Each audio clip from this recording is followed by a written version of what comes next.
Thanks, Kevin. Thank you to everyone here today taking the time out of your schedule. I know we're in the public golf industry. We don't get many days off or time away from our facility. So really thank you for your time and coming out here to try to educate yourselves to make you better and also make your facility better. Kevin gave a wonderful introduction. Jonathan Gold with the PGA of America. I'm the Player Development Regional Manager in the New York market area. It's a really long title, and what that means is on a daily basis, I meet with golf professionals, PGA professionals, and industry professionals, all with the goal to grow the amount of golfers playing in the New York area. Now, without further ado, I just wanted to share a little story with you. It's something that I heard about a year ago. Has anyone ever heard of Who Moved My Cheese by Dr. Spencer Johnson? Okay. So just wanted to summarize it. There are 4 characters here, and believe it or not, this is not a true story, but there are morals that go along with the story that pertain to our golf industry. So there are 4 characters. 2 of them are mice, Sniff and Scurry, and 2 of them are little people, Hem and Haw. And they all live in this maze. They wake up every morning, they put their sneakers on, and they walk out into the maze in search of cheese. Now, over the years, they go to the same cheese station. They wake up, they put their sneakers on, they walk through the maze and go to the same cheese station. Now, Sniff and Scurry always have their sneakers close to them. They are prepared for if the situation changes to go out in the maze. Hem and Haw just say, life is good, things are fine, and it will always be this way. One day the characters wake up, they walk into the maze just like they've done for years, and the cheese is gone from cheese station. Sniff and Scurry do not blink. They have their sneakers close to them. They walk out into the maze without fear, and they're off in search of new cheese. Now, Hem and Haw, not so much. They sit back and say, it will be here tomorrow. I think it's going to be here tomorrow. We'll be okay. So they go home, and the next morning they wake up, Sniff and Scurry walk out into the maze in a new direction, and Hem and Haw keep doing the same thing over and over again. And guess what? The cheese isn't there for them. Now, cheese is a metaphor we use in the story as for anything that you want in life. Most likely, our cheese in the golf industry is our golfers. So as time progresses, Haw, the yellow character here, starts to see the writing on the wall. Starts to see that, maybe the cheese isn't going to come. And outside that maze is scary. It's a scary world out there, but if they stay where they are, they're going to starve. Hem, not so much. Hem believes in the glory days, the way things used to be will return. So Haw can't take it anymore, puts his sneakers on, and goes out into the maze. And it's scary for Haw at first. He finds some things out there. He stumbles a little bit. He falls, but he gets back up and he brushes himself off and keeps going. And after a while, the fear of being out in the maze is gone. So Haw, after a couple days, finds a little nugget of cheese. So there's hope out there. And he brings this little nugget of cheese back to Hem and says, Hem, there's hope. We can make a change. We can go out into the maze without fear. Hem says, no, I like it here. Things will return to the way they were in the past. Okay, so long story short, Haw goes back into the maze. Hem becomes increasingly hungry. And one day, Haw finds cheese at a new cheese station. It is bigger than ever before, but he is careful. He measures the cheese. He is aware when it's getting low, and he is aware when it's getting old. So, the moral of that story is for us in the golf industry, in an ever-changing world, is that change happens. We have to anticipate this change and react quickly to it. If we don't, we'll be stuck in the maze. Ask ourselves, are we doing the same thing every day? Are we doing the same thing we were in 2008? Are we adapting? Be ready to change when the cheese gets old, and anticipate it. And also, lastly, enjoy your life out in the maze.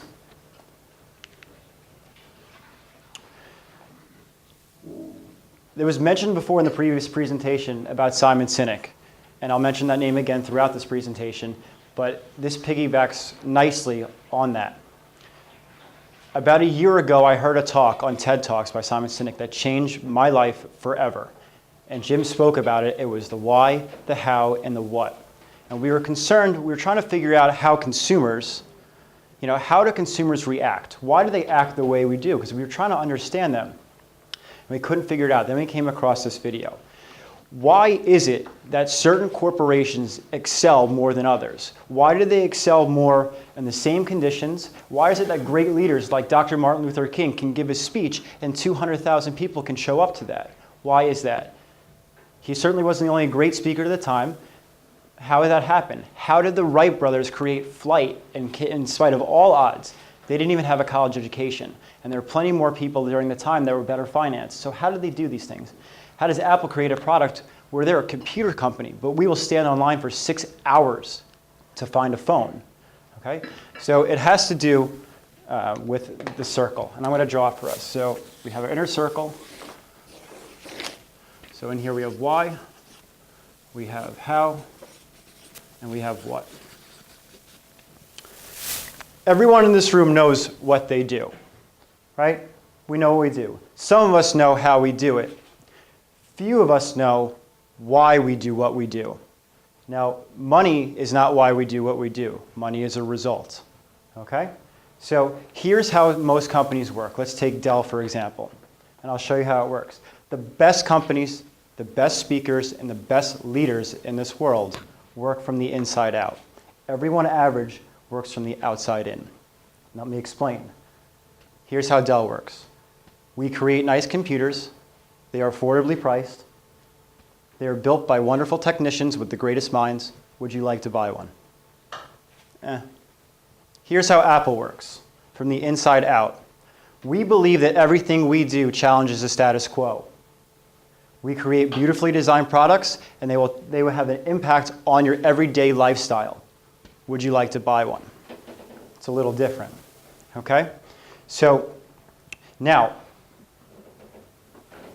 Apple is just a computer company, and other computer companies try to make other products, like Gateway. You know, part of this presentation, Simon Sinek speaks about Gateway. Gateway is definitely qualified to make TVs, right? They came out with TVs 4 years ago. No one bought one. Why would we buy a TV from a computer company, right? Apple is exactly the same. What they believe in on a daily basis and how they explain that to their consumers is different. Dr. Martin Luther King gave a speech with a one-day notice to 200,000 people in a time where there was no text messaging, no email. There wasn't even an invitation for this speech. People showed up to hear Dr. Martin Luther King speak because they believed in him and they believed in this change. They believed in the why, not what. Dr. Martin Luther King did not get up there and say, I have a plan. He had a dream. Now, we have to communicate that with our consumers. Now, what about, we had this case study. We had a PGA professional, and we asked them, do you think your consumers know why you do what you do? He said, yes, I think they do. We asked the consumers, they had no idea. That's really scary.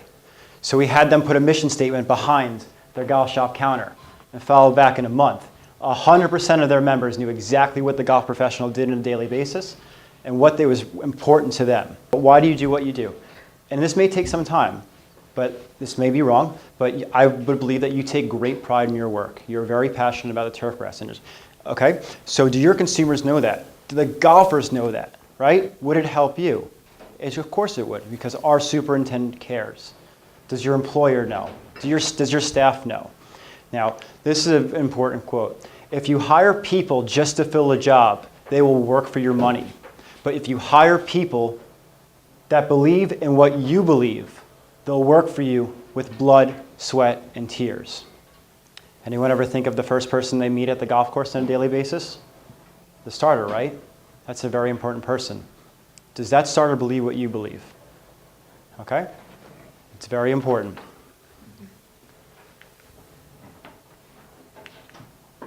So, there's a word that hasn't been mentioned yet, and it's very important to me. And I'm actually going to get asked this before I continue. Jonathan, what is your why? What do you believe in? I believe that the golf professionals, the industry professionals, and everyone in this room has the ability to change the golf world forever for the better. I believe that no one else is going to do it, and I also believe that in 5 years we're going to look back and say, we did it. We absolutely are moving the needle, okay? Because nothing else is going to help us. And then what I'm telling you is that it's biology at work here. The brain, the front of the brain, can take on massive amounts of information, but it doesn't drive feeling, okay? Ever have that thing you say, I see this car, I like it, I get all the information, but it just doesn't feel right, right? Because your emotions aren't at check. When you talk about your why and your beliefs, it spurs the back of your brain, which is your limbic brain, and that's what drives consumer behavior. You have to create emotion. Now, what Jim showed before about the facility websites, that is exactly it. Have the best experience you can possibly have. That is an emotional reaction. Now, on to player development. What are some barriers? I'm sure we can all, I was going to ask for a raise of hands, but I'm sure we can all get them. Barriers to golf. Time, cost, difficulty. We know it. That's our what. Now, what can we do about it? Now, what about the golf economy? Since our high in 2006, we had 30 million golfers. In 2008, started the downward trend. We now have 25 million golfers. So what are we doing to counterbalance this? Where's player development? We can cut our prices, but if we cut our prices, we need 2 golfers to equal that 1 price we just charged. And all you're doing is cycling around the same golfers, right? So where are we growing? How can we grow? So a scarier fact that we're starting to find out, actually it's an encouraging fact. We gain 3 million people in the golf industry a year. We gain 3 million golfers per year. We lose 4 million, okay? So back to before, knowing your customer, and I'll get into this a little bit, knowing your customer is vitally important to your facility. Are you collecting surveys? All right? Are you surveying? Do you know exactly what their habits and their behaviors are? So what is player development? It's a broad term, but I like to use the term of player development as the ability to create golfers and the ability to take your existing golfers and have them play more. That's it. We're not cutting costs. We're not creating crazy marketing schemes.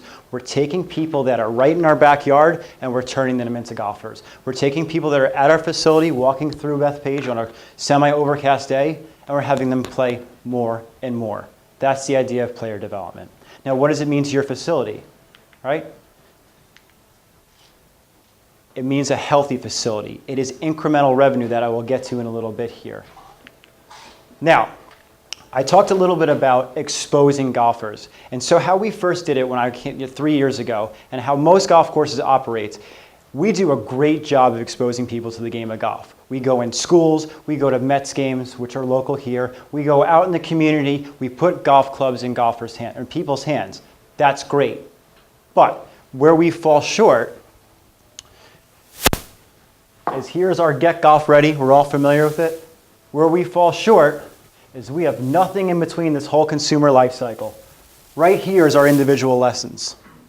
What fills this gap in between? And those little hearts that are up there that I mentioned before, those are emotional connections that need to be made with the student. That's what keeps them playing. That's what keeps them engaged in the game of golf. That's what gets them to go up in the morning and says, instead of my run, I'm going to walk 9 holes because I am emotionally connected to the golf professional and the golf facility. So on our left side, we have the expose and introduce.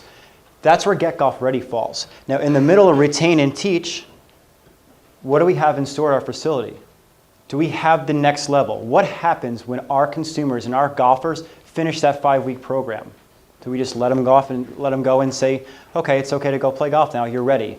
Or are we encouraging them to take the next step? Do we have things in line? Now the emotional connection right there is societal. They want to have fun with their friends. Do we have leagues set up? Do we have PGA supervised practice days? What do we have for them? Always think of this chart and always level up your golfers. It doesn't matter where they fall. So 80% of our golfers fall in that introduction to recreational phase, and that's okay. After a while, it's okay. If they just want to go out and play 9 holes and have fun, that's fine. But what products and services do we have at our facility to create these products and make them have fun? Now it falls for youth and adults on the bottom. Now this is something that stood out to me right away. This is what gap exists in our golf industry right now. If we were to ask all the golfers that are at Bethpage today to take a sticky note and put it on this product gap and ask them, why do you play golf? They're going to say they want to have fun. There's no doubt about it. Maybe a couple of them said, we're here to compete today. We're here. So, but how are we teaching them? You know, how are we as industry professionals teaching our golfers? Are we teaching them how to have fun? Are we teaching them individual lessons, how to hold a club, which is important, but ultimately the duration of that lesson, are we teaching them how to compete? So this is where we have our product gap and why do we play golf? Now, player development at the end of the day, it is revenue-based. It is my belief that player development will increase more revenue at the facility for anything else. It has no inventory. It has very little expenses. It is a no-brainer. That little picture right there is actually from our revenue scorecard. And we started going out in the field and interviewing PGA professionals and figuring out what their programs meant to the facility. We're starting to come up with some astronomical numbers on how much money a PGA professional actually brings to the facility. Because if you think about it, I've introduced someone to the game of golf, right? Now they're going to play golf. That's rounds. They're going to rent a cart. They're going to eat food and beverage, all right? And they're going to become a part of the facility. The incremental revenue on an average golf course that we visit is about $450,000. And if you have homes around your golf course, you can add a home to that situation too. It's probably in the millions of dollars. Okay? Also, for the PGA professionals in this room, I'm sure I've probably talked to you about it, but if I haven't, keep track. Please keep track of all these numbers, because everyone that you put a golf club in their hands, the money they spend afterwards, you are ultimately responsible for, because you are the ones that put the golf club in their hands. Not cutting prices, I'm sorry. So, factors that with most correlation to incremental revenue. As we mentioned before, know your customer. These are the surveys. What are they doing? What are their trends? The best of the best facilities that we got this from, only 50% of the facilities do 25% of this on the board. So there's even room for the best of the best to improve. Some of the other things on here that you can improve your facility for incremental revenue to drive into your instructional programs: invite local media, provide instructor incentives. What is going on for the instructor? Why should they go out of their way to build revenue at their facility? Are they getting a cutback? For every golfer they create, for every round they spend, that golfer, is there incentivized, especially with the assistants? Do we cross-promote with PGA Junior League Golf and Get Golf Ready? And then this is probably in your packets. I would highly suggest you, when you get back to your facility, kind of highlight and see what you do. See what you do and you don't do at your facility. Now we get into branded programming. This is, obviously, you've seen it enough. How many times have we seen all these images? Thousands, right? Well, guess who else sees them? Your consumer. So these are branded programming, I like to say, is our version of golf's McDonald's. The consumer knows exactly what you're going to get. If you're offering a program like Get Golf Ready, where you're introducing people to the game, that's completely okay. That's fine. But if you want a program that is out there, that gets millions of dollars put into their marketing campaign, that is easily recognizable, and the consumer can associate themselves with it, you might want to give the brand a shot. PGA Junior League Golf, PGA Sports Academy, and the new one up here is Drive, Chip, and Putt. So a little bit about Get Golf Ready. Now, we're talking about revenue a little bit. So why is Get Golf Ready so effective? Well, on a revenue standpoint, if we took 35 students and 83% retention rate, first of all, right there, if you have an 83% retention rate for a program, I don't think that program should go anywhere but building on it at your facility. At 29 golfers, the average spend for each golfer at a golf course is over $1,000. That's $31,000 in incremental revenue just on a Get Golf Ready class. That's the power that player development programs have. Very little expenses. There's not a whole lot that you have to do to put these classes on. Does anyone recognize this? I know some faces in the room that have done this year. I believe that this program will change the world. I believe this program will change the world that we live in for golf forever. It's PGA Junior League Golf. This program in itself is the fastest growing youth sports program in the nation. It is growing faster than basketball, baseball, football, you name it. We have this at our disposal. PGA Junior League Golf is a scramble format that children play on teams, just like a Ryder Cup. There's no individual play. They are out there to have fun with one another. Anyone else notice something different about this picture? They're in jerseys, right? If you were a parent and you saw a team of children walking down the fairway wearing that, would you not question, what is this? How can my child get involved? The beauty of it is the format. The format is a scramble. So children that don't even know how to play golf, but maybe can chip and putt a little bit, can throw a jersey on, go out there with their friends, and they can kind of have a scramble against another team. It is a team of 10 versus another team of 10, and you have 2 versus 2 matches, a total of 4 matches. It is modeled exactly like Little League Baseball.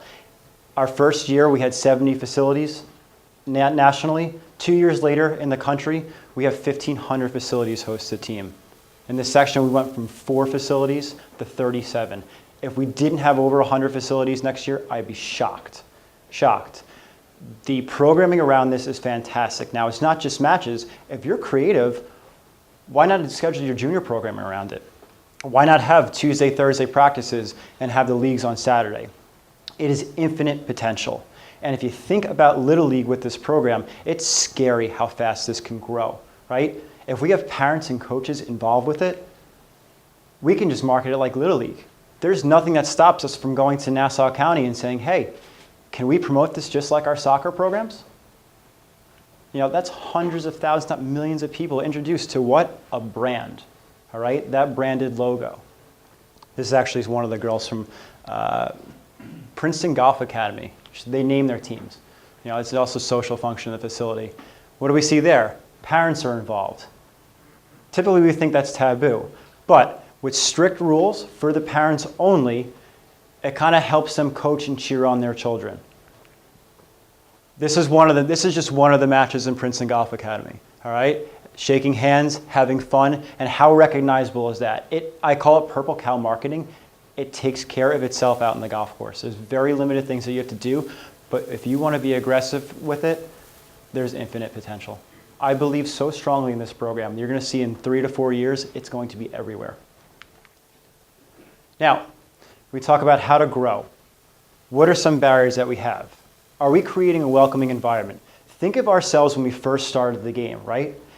I've been in this industry quite some time, even though I look a little bit young. I still get nervous going to facilities. I'm going to be completely honest with you. Sometimes when I'm going to a facility, I don't know where to park the car. I have anxiety where the golf shop is. I'm sure we all have it if it's a new facility. Think about our new customers. How scared must they be? They're scared to the point that they'd rather not go to the golf course because they don't know where to go. Think of how our signage is. What happened when we walked up today? All right, was there signage? Yeah, there was. We found it. There's MGA pointing into this room. But what about the general golfers? What about for our instructional programs? Do we have signage for our Get Golf Ready programs, directing them where to go? How do they know? Do we want them there? How do our golf shops look? How much square footage is put towards ladies' golf apparel in the golf shop? And I know it's a difficult thing to fight because, you know, how do we have our sales? But are ladies welcome? Do they feel like they're welcome? I'm going to go forward a slide here. Now, do we have tables set up at our golf facilities? How do the customers know what products and services you are offering? I highly recommend if you do not have tables out in front of your golf shop, in front of the teaching session, to have this visible to everyone. 1, it's word of mouth marketing. 2, it's easy for a spouse or anyone to pick up a flyer and bring it home with them. You can't just assume that your customer knows exactly what you do, especially if they don't know why you do it, okay? Now, I think I'm going to show a little video real quick here. Control tab. Okay, there we go. Now, this is East Potomac Golf Course, and this is a normal day of golf.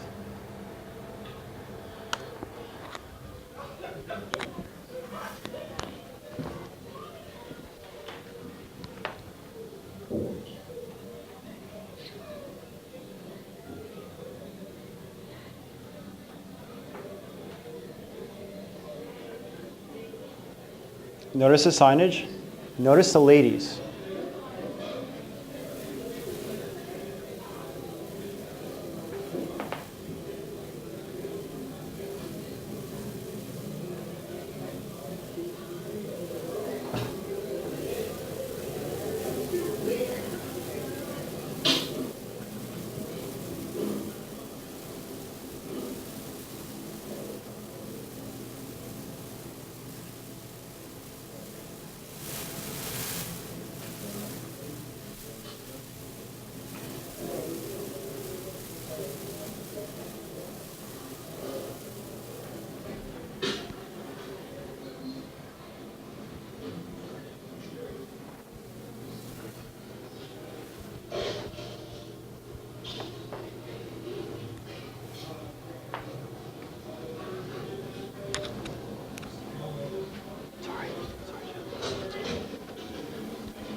That's it.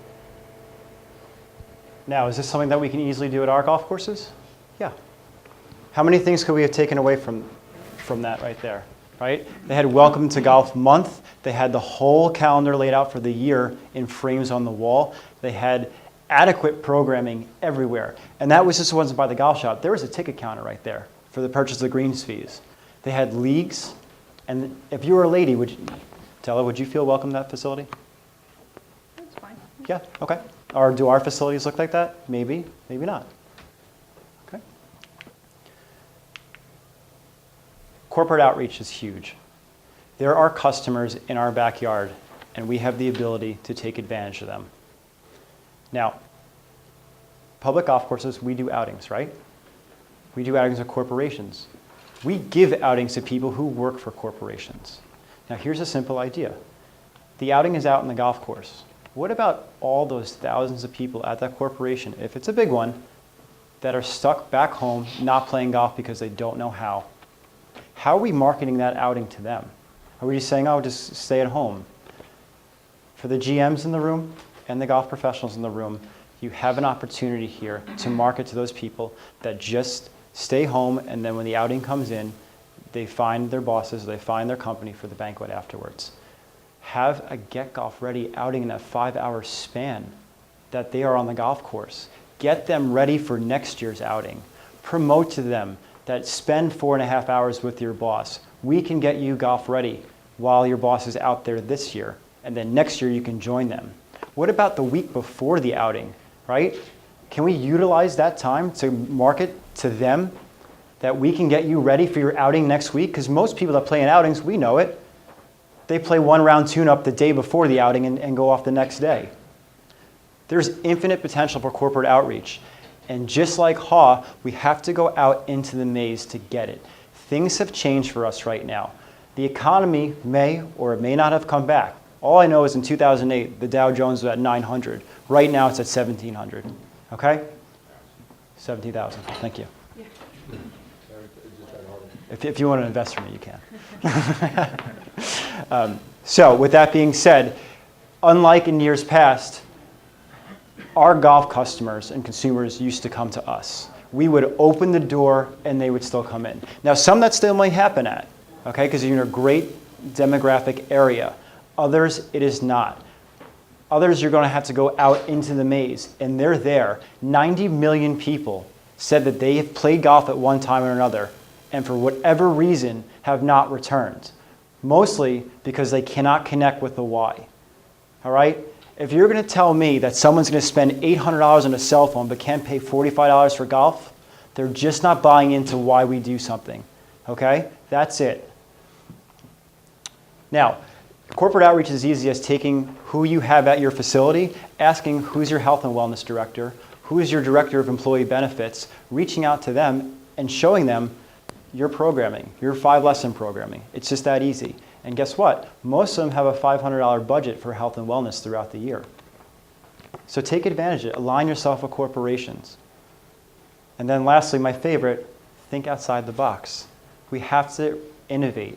We have to have fun. We have to know when the cheese is getting old, okay?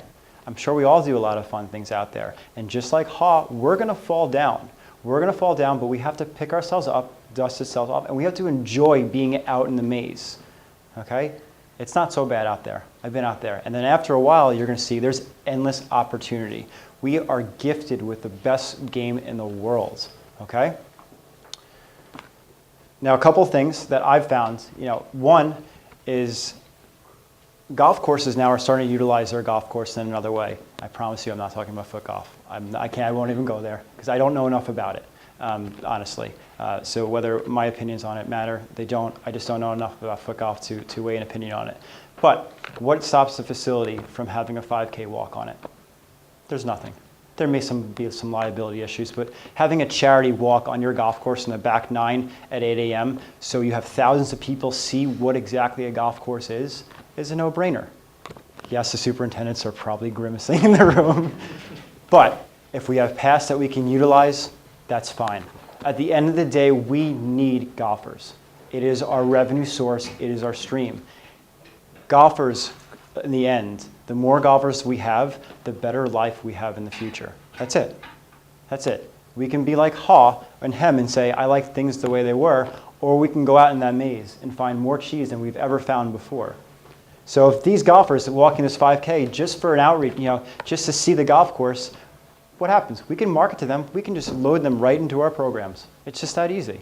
Just don't be afraid to get out there and fail. There's plenty of success stories, but the key is here that what may work at Ed's facility may not work at Mike's facility. Okay? You have to go out there and try. There are things that work, like creating a welcoming environment that break down the barriers, but you just have to go out there and try.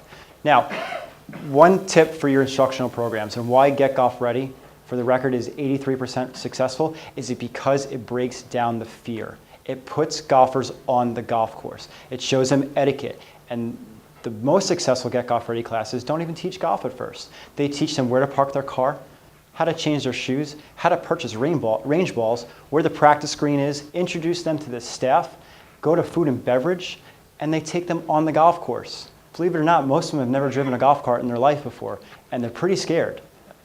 Okay? So breaking down those barriers, those fear barriers, you've got them. They're yours. Then, once those are gone, what do we sell them? Right? We sell them golf. I mean, that's the coolest thing in the world. We just have to get them there. Okay? And then scaling of golf courses. Golf is difficult. We know this. We've heard it before. If a lady hits the ball 150 yards off the tee, that's considered a great golf shot. How many yards would that be equal to an 18-hole golf course? Right? 4,500 yards. Do we have 4,500-yard options at our golf course, or are they longer? So if a lady hits 150 yards, that's considered good for a lady. So we just have those options. Now, tee it forward, we're telling them what to do, right? We're telling them tee it forward. We're not telling them why to do it. We may a little bit, but just giving them the options out on the golf course will help us exponentially, okay? I don't think, if we told you what to do, you're going to say, I don't like it. It's not for me, whatever. That's fine. Have the options there for them. And then lastly, the new one on the market right now is drive, chip, and putt. We all have the ability to get very creative with drive, chip, and putt. There is millions of dollars marketed for this program. There's nothing that stops us from taking a hole and organizing drive, chip, and putt events for our juniors, for our women, for our men. We can do this all day long, and it's in a confined area. It's 3 shots at three stations, right? You talk about time and cost. It's that easy. And then, for the professionals in the room, teach around those programs. Teach your juniors how to drive, chip, and putt in preparation for it. Always work around something. Anyone see how many fun things are going on in this picture right here? If you were a junior, would you not want to take part in this junior camp? I've got cones here and water balloons, hula hoops, a Coke bottle with a ball teed up on it. What else do we have here? We have cones. This looks like the Big Break Challenge with the instructor's faces plastered on it. I have 2 inflatable large dinosaurs. Our game is fun. We have to make it fun again. This is so cool. And what do these items cost? I'm sure we all have them. We probably did something similar. That's our golf sill. That's my friend there. It's about 30 feet tall by 20 feet wide. If you ever need it, I'm happy to let you borrow it. And then finally, one can go back towards safety or forward towards growth. Growth must be chosen again and again. Fear must be overcome again and again. Thank you for your time today. I wish you the best of luck. I'm here. Please call me at any time. I'm always happy to learn from you. Take care.